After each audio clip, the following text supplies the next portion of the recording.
Welcome to Filter Through Coffee, the podcast hosted by two dope Black officiants. As wedding officiants, we pour our hearts into every love story we tell, and this podcast is no different. So grab your favorite mug, pour yourselves a cup, and join us in rich wedding conversations that are for us, by us. Welcome back, lovelies, to another episode of Filter Through Coffee, the podcast where candid conversations are brewed with authenticity and culture. Lift your mug, sis. Lift your mug. I'm Reverend Whitney Marie, your West Coast wedding officiant and owner of Rev I Do Officiating. And we have my co-host here, the incomparable Tiara Bryant, your East Coast wedding officiant and owner of Royal Treatments with Tiara. So today we're talking about the culture and its place within conversations around weddings and its importance on why culture is so important to our weddings. And we know what the hour is, right? And so I'm curious, why is culture, or what is the culture why, Tiara, that really had you say yes to Filter Through Coffee? I mean, because literally in our introduction, we say we are brewed with authenticity and culture. Why that language? Because it's important. That part. Right. Right. Because it's important, because it is something that unfortunately our community has to, live a lot of our life code switching, in disguise and not being able to be in our full truths, because then we have to explain it, to everybody. So it's something so special about being able to have the conversations that we have with our couples that we don't see happening in the industry, but we see people craving, to have. So I feel like with Filter Through Coffee, it just made sense. Like, we are the authenticity. We are literally the culture for our couples, for the weddings that we're a part of. And even the vendor team, maybe we're bringing some culture there, right? Maybe we're representing that person, that couple's culture in their vendor team as well. So you never know where it'll show up, but it's just the fact that we're open to have that conversation. Whereas other situations, we kind of have to reclude and hide ourselves, but not no more, baby. We here. Full authentic selves. Okay. Yeah. Yeah. I want to say ditto. Right? Because this idea of, I think culture also is in the minute details too, right? It's not always, what's the playlist, but it's also knowing like which songs to play when grandma around, right? Yeah. Like, we not about to be shaking that thing while grandma's over here and she's like, okay, blessings. But we also know that at 7:30, 8:30, that's when the playlist get to shift, Okay. when she gets up and bids you adieu. But that's a cultural respect, because what you're not about to do is disrespect my grandmother on my wedding day, right? Like, that's a nuance, right? That's some respect. But also, I remember there was this one moment I was with a bride and I was talking to her and I said, look, when I move, you move. And she said, just like that? I said, that part. That's it. And she relaxed in that moment, because we were talking right before the ceremony. And I was like, look, that's how we're going to move. And she's like, that's why I got you. I said, that's why you got me. Because it's the small details of an understanding of a song, of a movie, of a book. Like, we get it because we lived it. And so it's nice to be held by people who get it. Yeah.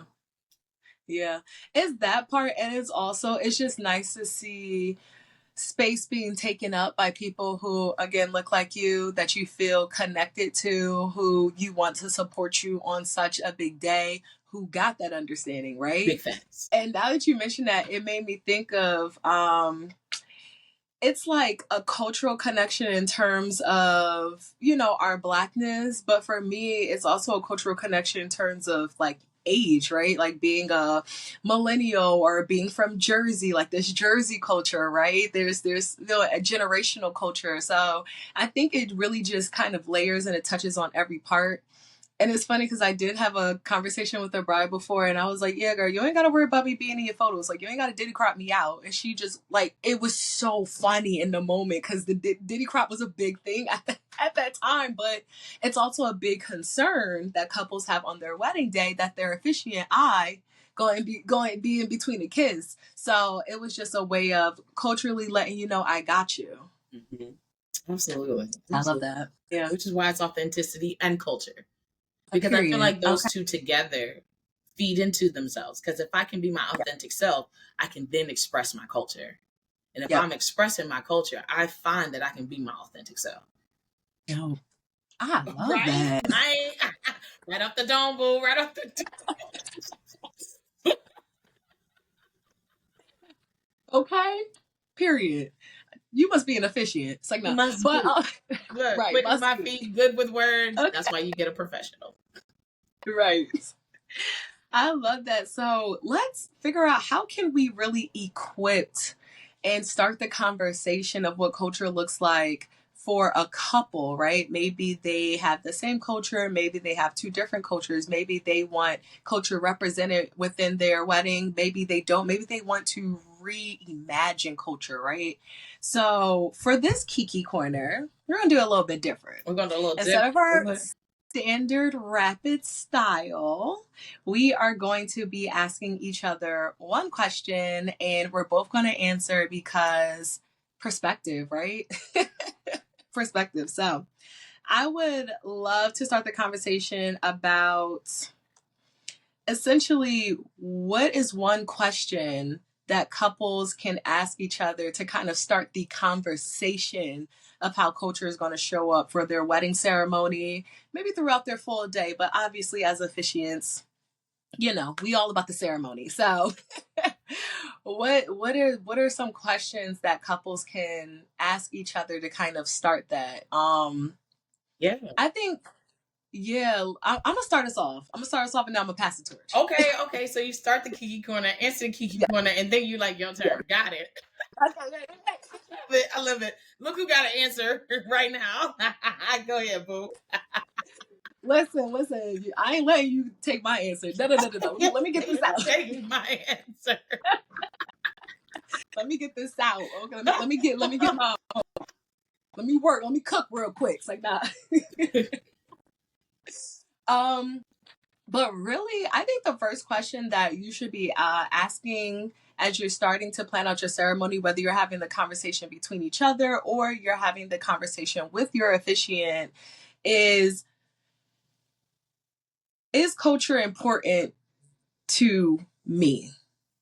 So there's certain things about African American culture that I don't necessarily identify with and I don't want to, have presented in my wedding and my marriage, right? So it's for me, I feel like the start of the conversation is culture important to you? And if it is, what part or what aspects of your culture is important, right? Because not everybody's going to have the same answer. Maybe, me and my fiance are both African American, but he don't care if we jump the broom, and that's something that I really, really want to do. Mm-hmm. Not really, but just saying if that's an example, right? Or he don't care if we jump the broom, and I really don't want to jump the broom at all. So now we know that's not important to us, and we can, push it to the side versus, hey, this is kind of important to me. This may be a little bit important to me. Let's talk about it a little bit more. So I think really starting off the conversation is asking, like, is culture important to you? And if so, what aspect of it is important?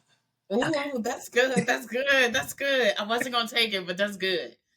And I would say after you've asked that question, right? I always ask, who is this for? Ooh, that's a good one. Are you jumping? Let's take the, interfaith ceremony. I had, it was a same-sex couple. One identified as Mexican, the other identified as Jewish. And so then it was like, okay, so how do we hold all the intersections of what's about to happen on today? And then I said, well, before you do all of that, who are you doing it for? Yeah.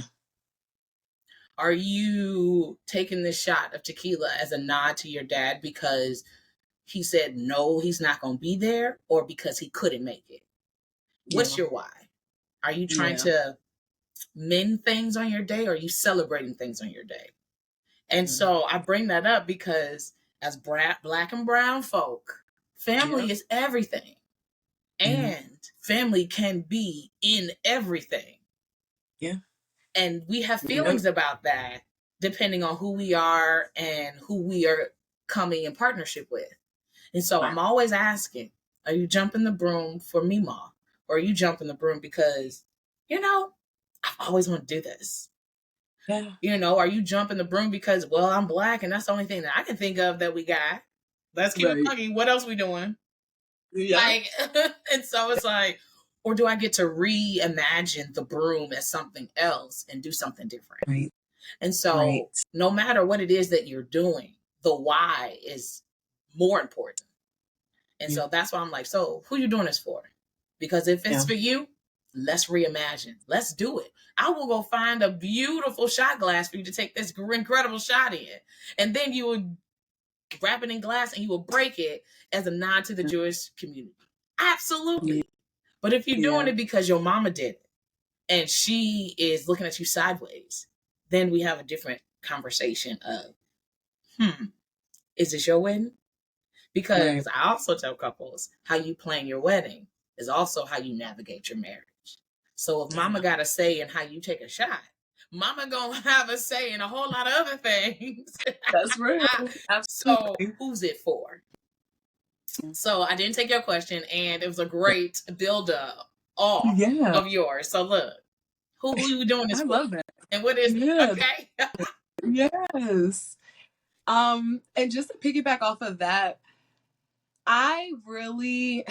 it's not that I never considered that, but it's like, it's so true, right? Like sometimes we hold on to traditions that have nothing to do with us, but we are doing it for the sake of it's just always been done versus having some type of sentimental value and wanting to highlight that and continue the legacy on so that I can encourage my child to do it because these are the reasons why I did it. Or, you know, whatever the situation is. I think a lot of the times also is that things get passed down from generation to generation and they lose their meaning because that's not being passed down as well. Come on. Ooh. So it goes to can we pause right there? That's a whole podcast in itself.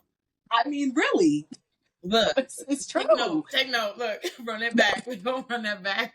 Wow, that's real. No, it is. It's very real. And it's like, yeah, maybe my Meemaw did it, but my Meemaw did it for this significant reason. I don't know that behind the story part. So now it feels less significant to me. But imagine if I knew the reason why she did it, that might encourage me to want to keep on doing it. And now, like you said, that's a different conversation. And it can be a reason why you keep going versus not going. You know what I mean? Yes, I love that. I do. And okay, so this Kiki Corner has definitely like enlightened me in these different ways. Because it's also a great way to have conversations about what is the why behind this. So when I asked my couple, like, what's the why behind you breaking the glass? They were able to then go to their mama and be like, what is the why? I know we always do it, but what was this? And she got the oral history got to be passed down, that piece that you're talking about. And so when you ask them, who you doing this for and what's the why? They get to go back to the source that they know and say, hey, why are we doing this? And then that gets to be either meaning is past or meaninglessness is past. Yeah. Right. And they're like, all right, we scratching that because I thought grandma did. Nah, she ain't even like that, man. Like, you know, who knows what the stories are going to come up with. But this idea of conversation around culture versus the, I heard it was a middle schooler who said it. Yeah, isn't tradition just peer pressure from dead people? Okay. Potentially. I mean, if we don't have the conversation. Yeah, it could be. So, but I digress. Yeah. So I love this conversation. And I'm curious as we dive into weddings specifically, how do you see culture manifesting itself in ceremonies today? That's a great question. One thing I see more now with couples is there's just so much intentionality between everything, like those nuances that you're talking about, they're starting to pay attention to these nuances. They're starting to pay attention to how do I want this ceremony to represent this new family that I'm creating, right? Because now I'm bringing you, your background, everything that you learned, things that are important to you, your culture, and I am combining it with everything that I come with, right? So how do we now present to the world what our new family unit looks like? What's, again, important to us? And so I'm starting to see that couples are having that conversation more. And we know they're having that conversation more because we can see it in the way that their wedding ceremonies are playing out, the unity elements that they are incorporating, how they're honoring their traditions in the receptions and just all of these different spaces. So I see that culture is becoming even more important in the wedding space because we're starting to mix a little bit more, right? We're starting to have these, interfaith weddings and marriages. And so now, to your point, we can get a better understanding of this culture, and we get a better understanding of this culture, and then we get to experience the cultures. And even as an officiant for a Black American officiant, when I work with couples who are from African descent or, of that culture, I get a culture shock when I go to the receptions and I'm introduced to the family and the traditional attire and the customs and just the things that they do that show where they're from geographically, right? Because sometimes culture goes down to it being geographically where you're from.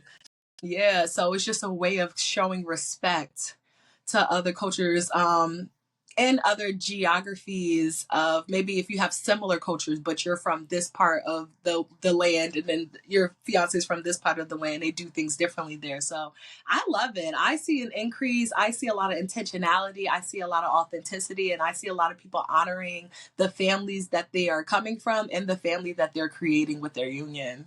And I love that. I love that.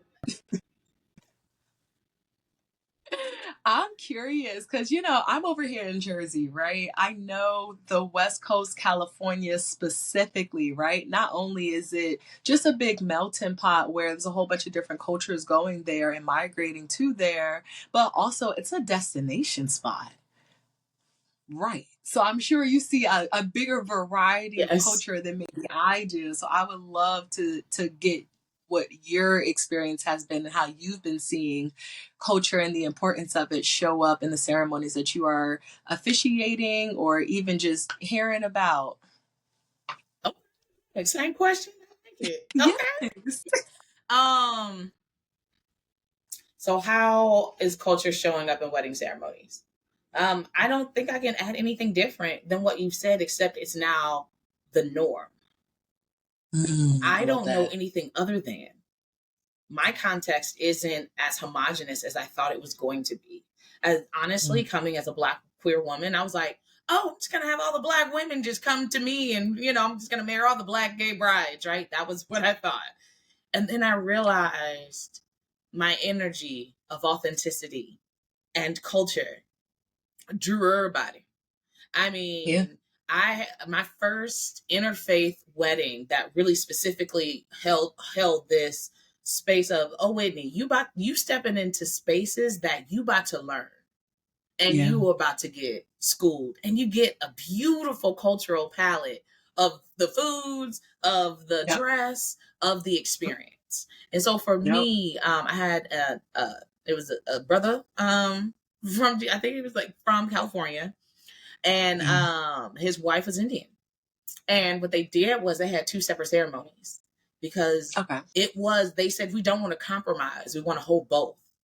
And so they brought me in to officiate the American ceremony. And then they had the week-long celebrations and all that with the henna and the different ways in which she was able to get her bangles and do the things that said, hey, I'm Indian and I'm a woman who was about to get married. And just because I'm marrying a Black man don't mean all this stop. Right. And so it was beautiful to see both happen. They held both. They said to everybody, this is us. And it was beautiful to speak to that intentionality that you were talking about, because I saw it. Yep. And I had never been referred to as the American wedding, because I I was like, oh snaps, I am American, because it also had, I mean, let's talk about the psyche. I have always been African American, right? And Yep. so what does it mean for someone to be globally, you know, recognized as American, but at home I'm African American? So even as an officiant, I'm having cultural moments alongside my couples. And because of their intentionality, I have then been able to be like, yes, the intentionality, the audacity, the authenticity, it's an exchange. And I love that. And so, Okay. yeah, that's the example that I could say that really speaks to how culture shows itself in these wedding ceremonies. And it's by being authentically yours and just showing up in all the fullness that meant. He was like, hey, Reverend Whitney, I need you in your collar. I need you to be up there, because this, you know, his mama was a soror, it was a Delta.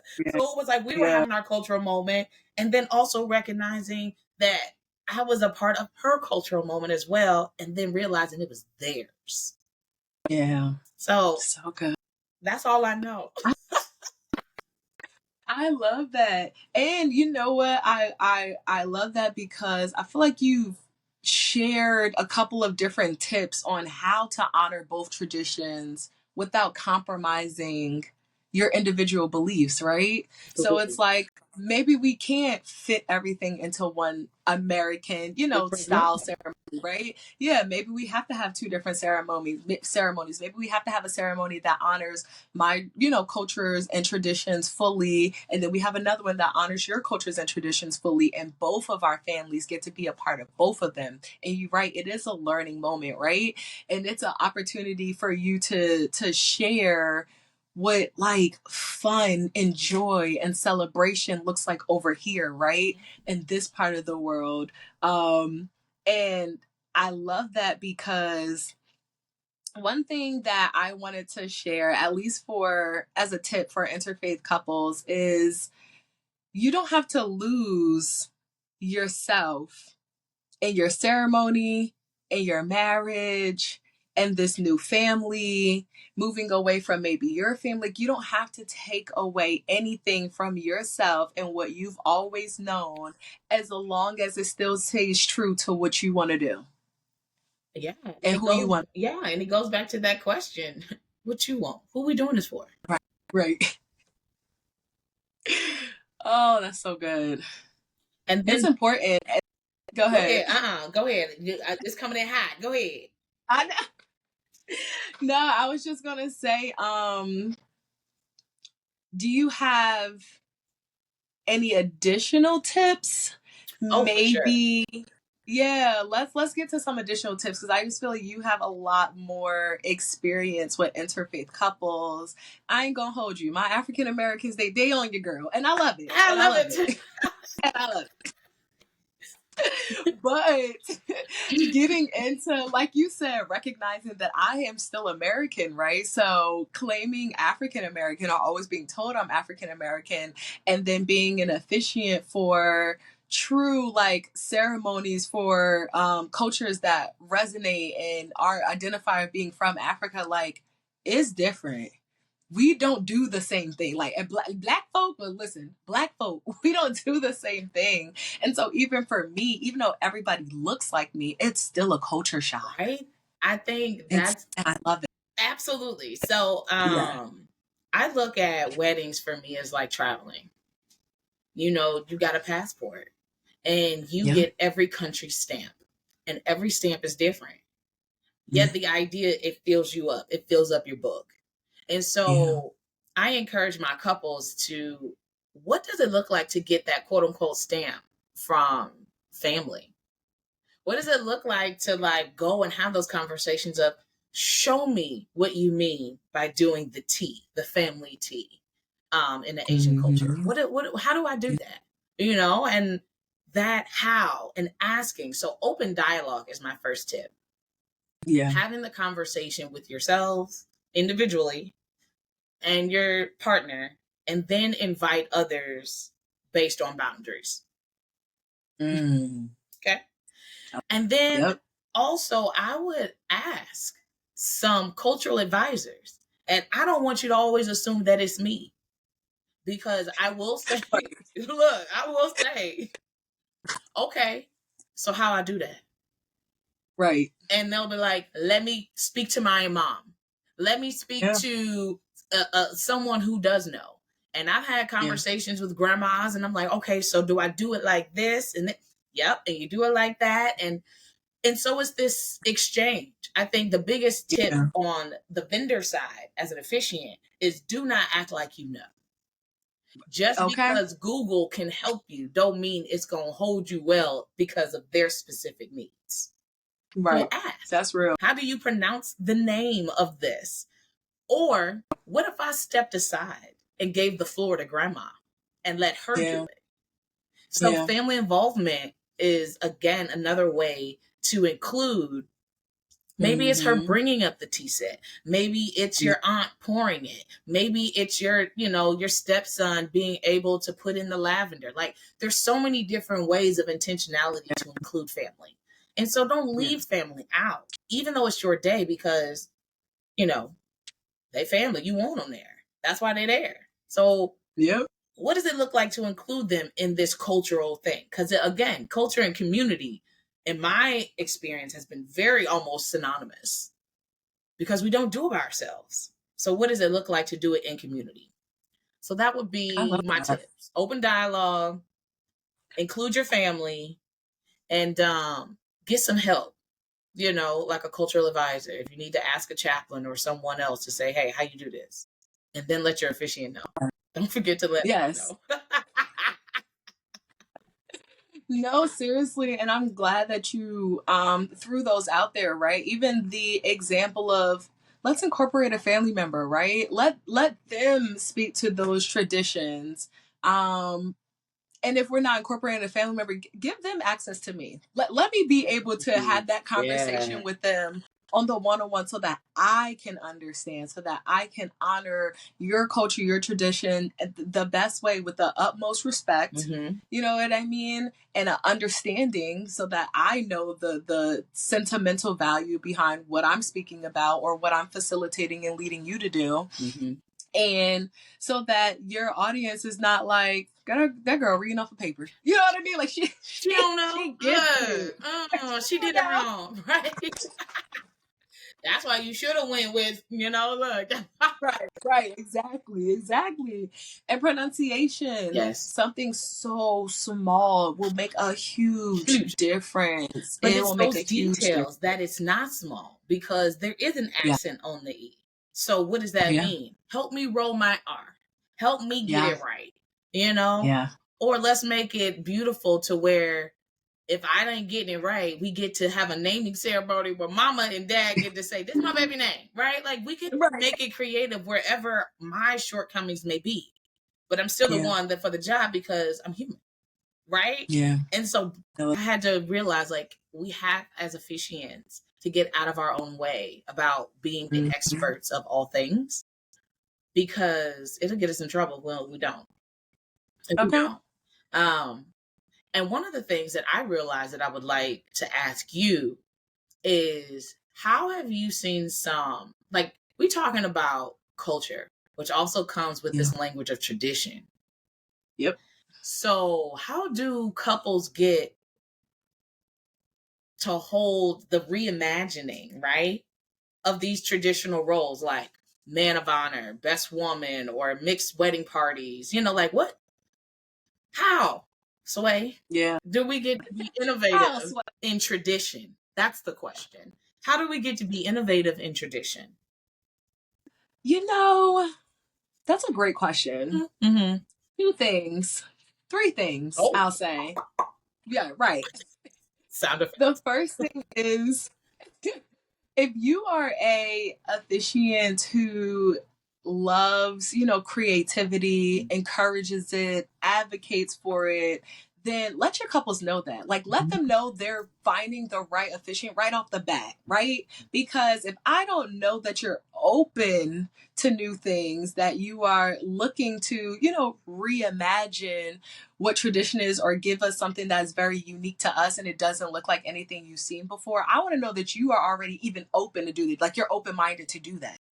right? Because you're going to already create a safe space for those couples to be like, hey, if you got ideas, let's work them out together, right? I always tell my couples, if you see something that is drawn to you, we will personalize it and make space for it within the ceremony. Because if it's drawn to you, then it's important to you, right? If it's something that's like, oh, I think I want to, okay. Even if it's not exactly how you've seen it, tweak it. Let's tweak it. Let's make it more personalized. And then let's make room for it. So I think that's super important as well. Understanding that you can do something different. I think a lot of the times in our planning meetings, when I'm talking to couples, like, it's almost like you have to give people permission to be like, hey, you don't have to do it how they did it. You know that, right? I think You know this that, is the right? sexy, Like, you know what I mean? a whole consultation. You ain't got to do it how they did it. we gotta do that, right? Exactly. So it's that piece of releasing them from these expectations and then empowering them and then giving suggestions. So I think that's the third piece as well. It's like, I'm releasing you and letting you know you don't have to do this the exact same way. And then I am empowering you to let you know you can do it a different way and to go out there and try to find a different way that you want to do it that represents you. Right. I love this. And then, yeah, like, come on, like this, like, I feel like I do, like, we have to do this. And it's because, one, I think people just look at us, of course, as a professional, but again, to just release them and be like, hey, my professional officiant said, if I ain't want to jump the broom, I ain't got to, and take it up with her. I always tell them, blame it on me. Who gonna check me, boo? I ain't never known the officiant to get checked, not this one. Okay, let me be the bad guy. I could be the boogeyman. I will do a Cherie on you. Who gonna check you? Not doing that. Now I do have a follow-up question. So you gave some awesome 3 points. Do you have an example for the last one of a reimagining tradition? Like that example. Yes. So a perfect example that I am currently doing right now is I have 2 couples who are not doing the traditional family blessing, giving away of the bride. The couple is actually walking down together, or the bride is walking down solo and being met by her partner.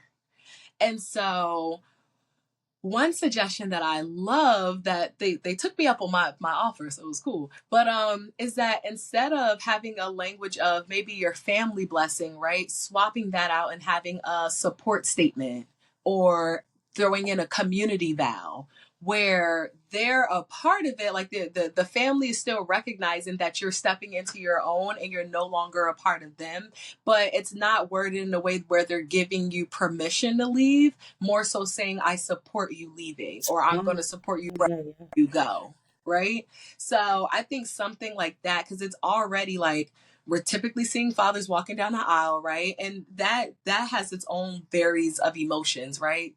And I don't even, it's father figure, family member. Like, I'm not even, you know what I mean? But I think just really releasing people, giving them different ideas, seeing if they're kind of hesitant on something and then suggesting it. So it's like, oh, I'm not sure if I want to, you know, my best friend is a man, but I don't know if he should be my best woman, or like, do he go on the groomsman side? I was like, well, do you want them right next to you? Or you want to be looking at them? Like, which one? It's up to you. It is up to you. It's up to you. It's up to you. Yes. I love that. If I can add, as we kind of wind down, like with this conversation, but another example that I have found has been helpful in the permission with couples is letting them know the literal only thing that I have to say in this entire ceremony is by the power vested in me, by the laws of the state of California, or insert state. Yeah. Baby, all this other stuff is made up. And they be like, what? Baby, you ain't even got to do rings if you don't want to. Y'all can exchange flowers. You can exchange that. Like, the only thing I have to let you know is that the state now says yes also. Anything else, you get to show up and share. Yeah. How you want to do that? I love that. You know what? This is a great conversation. Let me know if y'all want a part 2. I think we do need a part 2, because I feel there's more that we can really talk about. And maybe we Yes. brought in a bride, maybe a couple that we're working with, and be like, hey, what was it with y'all? Because I mean, you bring in your I might ask my couple if they might want to be like, hey, come on camera, let's talk about this. How y'all do this? How do you continue to say yes, right? So we'll see. We'll see. We got options. We got options. We got we options. love that. But this is a real conversation, though. I mean, how do you get to show up authentic through your culture? Yeah. No, I love it. And so we want to leave you guys with this. How do you want to show up? How do you want your culture to be represented during your wedding ceremony? How are you showing up in your marriage, having these conversations before you get there, right? Because you want to have these conversations when you win it for real. So like, let's practice. Let's practice before we get there. Yes. Practice, baby. Okay. But in the meantime and in between time, we thank you guys so much for listening, for joining the conversation. And it don't stop here. Let's continue it down in the comments. Let's see if you guys want a part 2. What other aspects of culture and authenticity when it comes to your wedding ceremony that you want to talk about, discuss? If you do want to be a guest, let us know. Okay, we can arrange something. But until then, we thank you for sipping with us. My cup, I think you saw me drain it. My cup. I know. It's empty, honey. The cup is empty. The cup is empty. That means it's time to go. Love y'all. Yes. See y'all next time. And thanks for sticking with us. Until next time. Bye, y'all. Well, that's a wrap for today's episode of Filtered Through Coffee. We've enjoyed serving up some wedding wisdom with a splash of melanin and some culture. Until we sip again, remember, your wedding journey is like a perfectly brewed cup of coffee. Flavorful, bold, and uniquely yours.